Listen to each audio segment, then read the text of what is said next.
ठीक है, सीधे संजीव जी के पास चलता हूँ। संजीव जी, सबसे पहले मैं समाज की बात करूंगा। हम लोग जो दिल्ली में रहते हैं, उन्होंने दिल्ली की हालत खराब की, पार्टी करने लगे, इधर उधर घूमने लगे, बिना मास्क के जाने लगे, बाजार बड़े बड़े खुलने लगे, बड़े बड़े इवेंट्स होने लगे। लेकिन क्या सरकार की तरफ से भी कोताही नहीं थी? क्योंकि जो हॉस्पिटल बना कोविड का, जो मेरे ख्याल से छतरपुर के आसपास बना था, वो वाइंड अप हो गया। कई ऐसे हॉस्पिटल जो बने वो वाइंड अप हो गए, ये सोचते हुए कि शायद अब ऐसा कभी होगा ही नहीं। क्या ये हकीकत नहीं है कि मिसकैलकुलेशन हुआ सरकार से कुछ मुद्दों पर?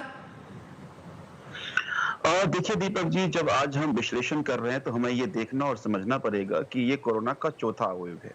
अगर पिछले 3 वेव को हम एनालिसिस करें तो हम ये देखते हैं कि दिल्ली की भी बात करें तो 7 से 8% की सबसे जो पॉजिटिविटी रेट थी वो कमोबेश थी। तो कमोबेश अब अचानक ये 30% की पॉजिटिविटी रेट हमें दिख रही है।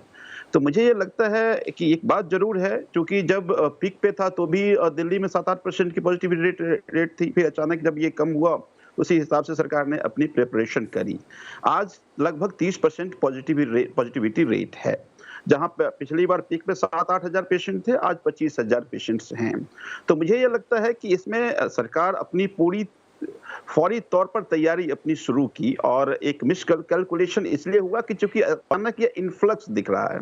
जब ये इन्फ्लक्स दिख रहा है तो सरकार उसी हिसाब से अपनी तैयारी कर रही है। लेकिन एक बात आपको मानना पड़ेगा कि आज 25,000 पेशेंट आने के बाद भी कभी किसी दिल्ली के हॉस्पिटल के कॉरिडोर में आपको पेशेंट नहीं मिलेगा।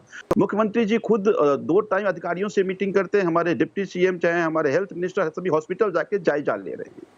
अभी जब हमने लॉकडाउन का फैसला लिया तो इसलिए केवल लिया कि देखिए, जब आपको ये लगे, हम अपने कोरोना ऐप के जरिए सारी जानकारी देते हैं कि किस हॉस्पिटल्स में बेड है, किस हॉस्पिटल में बेड नहीं है। अब ऐसा दिखने लगा कि कमोबेश सभी हॉस्पिटल्स में बेड फुल दिखने लगे। तो कोरोना ये लॉकडाउन के जरिए हमने कोशिश किया कि संक्रमण का दर थोड़ा कम हो, और हम हॉस्पिटल्स और बैंक्वेट हॉल, जो होटल्स में जो ऑक्सीजन का हम लोग वो बढ़ा रहे हैं, उस संख्या में थोड़ी वृद्धि और अपनी ठीक से तैयारी कर पाए, ताकि अगर इससे भी ज्यादा पॉजिटिविटी रेट हो तो हम उसको काउंटर ठीक से कर पाए। तो मैं ये मानता हूं, चूंकि बीच में कोरोना की जो ठीक है, पॉजिटिव मुझे रेट लगता उसमें है इसकी कमी तैयारी आई करनी तो होगी। नहीं, तैयारी रोज तैयारी कर रहे हैं। आप देखें, रोज 2000 2500 हम बेड की संख्या बढ़ा रहे हैं, ऑक्सीजन बेड की संख्या बढ़ा रहे हैं। ऑक्सीजन की जब कमी आई तो हमने केंद्र सरकार को, प्रधानमंत्री जी को चिट्ठी भी लिखा कि ऑक्सीजन की कमी हमारी हो रही है, जो हमारा शेयर था उससे ही कम ऑक्सीजन मिल रहा है। तो मुझे ये लगता है कि आज जब आपकी टीवी पे हम लोग बहस कर रहे हैं तो देश की दिल्ली की जनता ये जानना चाहती है कि सरकार क्या उपाय कर रही है। मुझे लगता है कि सबको मिलकर काम करना पड़ेगा। इसमें केंद्र सरकार को भी मिलकर काम करना पड़ेगा, उसमें राज्य सरकार को भी मिलकर काम करना पड़ेगा, उसमें जनता को भी साथ आना पड़ेगा।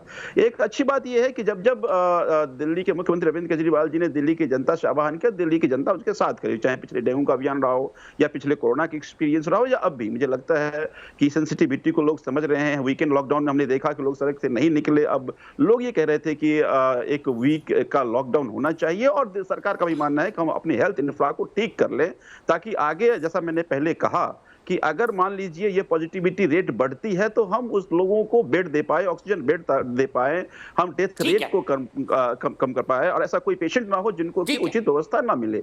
तो इसीलिए हमने इस लॉकडाउन को किया। मुझे लगता है कि ये मिसकैलकुलेशन ठीक है। जो पिछले जो हमने देखा था टॉप, और अब को जो देख रहे थे उसके कारण ये सब दिख रहा है।